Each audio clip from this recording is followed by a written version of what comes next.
Hello student, आपका हमारे इस क्लास 12 की केमिस्ट्री क्लास में बहुत बहुत स्वागत है।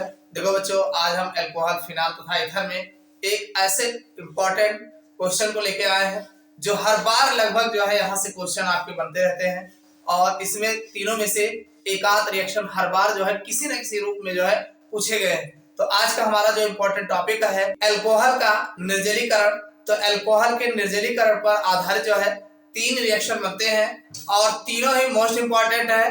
तो इन तीनों रिएक्शनों को हम जो है कंप्लीट जानने वाले हैं। आप लोग वीडियो के अंत तक बने रहिएगा, देखना अभी आपका ये तीनों रिएक्शन तैयार हो जाएगा और इससे रिलेटेड जो भी क्वेश्चन आएगा आपके बोर्ड एग्जाम्स में ये तुरंत आप कर ले जाओगे। आज का हमारा जो क्वेश्चन है कि अल्कोहल का निर्जलीकरण कैसे किया जाता है। अब इसका जब अलग अलग टेम्परेचर पर निर्जलीकरण कराते हैं तो अलग अलग उत्पाद बनता है। चलिए देखते हैं। तो बच्चों, एथिल अल्कोहल को अगर हम सांद्र H2SO4 के साथ एथिल अल्कोहल को अगर हम सांद्र H2SO4 के साथ 100 डिग्री सेल्सियस पर ताप पर गर्म करते हैं या 100 से 120 डिग्री या 110 डिग्री सेल्सियस ताप पर गर्म करते हैं तो इसमें से H2 मॉलिक्यूल्स निकल जाते हैं। देखिए, तो आप कह सकते हैं, जैसे मान लो ये C2H5OH है और इस C2H5OH का आप जो है H2SO4 के साथ अब क्रिया कराएं लगभग 100 से 120 डिग्री सेल्सियस ताप पर, कुल मिला के 100 डिग्री सेल्सियस। तो आप जानते हैं, क्या जानते हैं? देखो भाई, ये हमारा H2SO4 है, ये आप H2SO4 लिखा है, इसका एक HOH के साथ H2O बना दीजिए और HSO4 को ऐसे लाके जोड़ दीजिए तो ये हमारा बन जाएगा C2H5HSO4 और प्लस जो है H2O बाहर हो जाएगा तो इसका नाम है ethyl hydrogen sulphate. Ethyl hydrogen sulphate बनता है।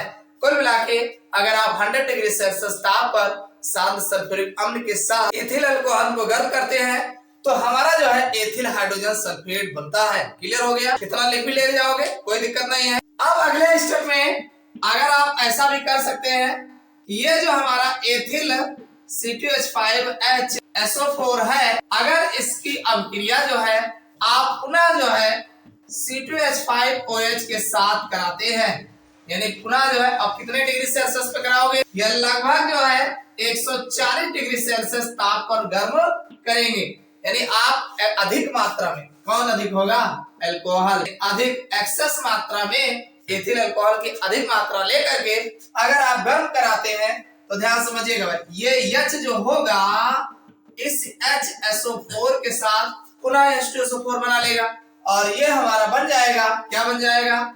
C2H5 दिख रहा होगा और यहाँ पर O हो जाएगा और ये पुनः C2H5 हो जाएगा और साथ में H2SO4 अलग हो जाता है तो ये बनता है डाई एथिल ईथर जो है प्राप्त होता है।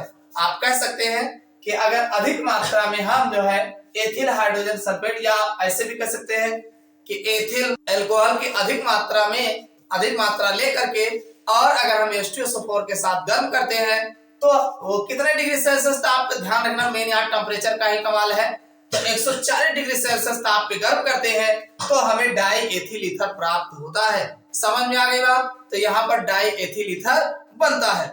इसी तरीके से अगर आप जो है ये जो हमारा C2H5HSO4 है, अगर इसको हम 160 170 डिग्री सेल्सियस ताप सांद्र H2SO4 के अधिक, भाई सांद्र H2SO4 के अधिक के मात्रा में गर्म करते हैं तो होगा क्या?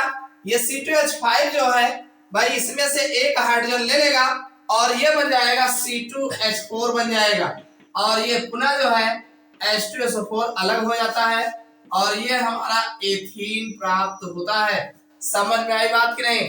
अगर आप एथिल हाइड्रोजन सल्फेट को कुछ न करो 160 से 170 डिग्री सेल्सियस ताप पर H2SO4 की अधिक मात्रा में जो है गर्म करते हैं तो हमें एथीन प्राप्त होता है। आप इसी रिएक्शन को दूसरे हिसाब से ऐसे लिख सकते हैं। कैसे लिख सकते हैं कि ये हमारा जो C2H5OH अल्कोहल है, इसको अगर हम H2SO4 के साथ 100 डिग्री सेल्सियस ताप पे गर्म करेंगे तो ये हमारा C2H5HSO4 और साथ में H2O बनता है।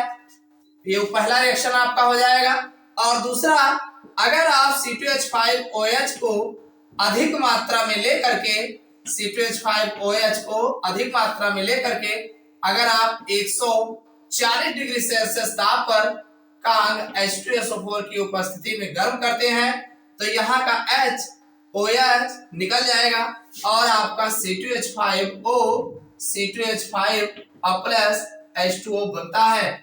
और इसी रिएक्शन को अगर आप ऐसा भी कह सकते हैं कि C2H5OH जो है इसी को अगर आप 160 से 170 डिग्री सेल्सियस ताप पर कांग H2SO4 की उपस्थिति में अधिक मात्रा में अगर गर्म करते हैं तो यहाँ से H2O निकल जाएगा और C2H4 और प्लस H2O बनता है। यानी ऊपर की सभी अभिक्रियाओं को ऐसे भी पूछा गया है, आप इसको आराम से बता सकते हैं।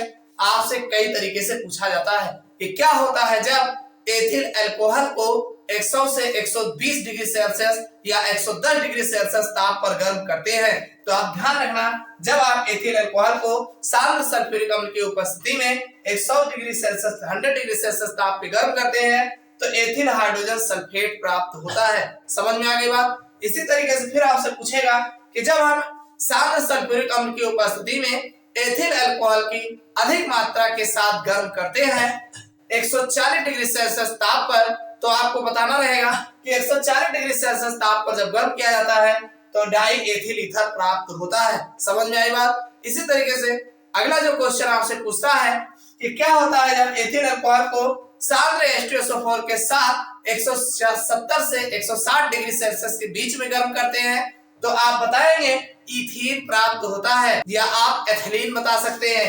इसी को आप लिख सकते हैं CH2 डबल बॉन्ड CH2 जिसे एथिलीन के नाम से जाना जाता है। यानी एथिलीन प्राप्त होता है या एथीन प्राप्त होता है। समझ में आई बात। तो ये एथिल अल्कोहल का निर्जलीकरण के मोस्ट इंपॉर्टेंट रिएक्शन है जो अक्सर जो है किसी न किसी बोर्ड एग्जाम्स में हर एक परीक्षा में जो है पूछे जाते हैं। तो समझ में आ गया होगा। समझ में आया तो वीडियो को लाइक अवश्य कर दीजिएगा और चैनल पर नए हो सब्सक्राइब कर लेना और अपने यार दोस्तों के साथ शेयर करिएगा। देखो बच्चों, मेरे इस चैनल पर जो है यूपी बोर्ड एग्जाम्स की कंप्लीट केमिस्ट्री का जो है सभी टॉपिक्स पर जो है हर एक लेसन वाइज प्लेलिस्ट हमारे पर उपलब्ध है और जिसमें सभी वीडियोज आपके उपलब्ध है। आप देख करके आप अपने बोर्ड एग्जाम्स की तैयारी जो है कम समय में कर सकते हैं। तो चलिए फिर मिलते हैं अगले क्लास में किसी नए टॉपिक के साथ।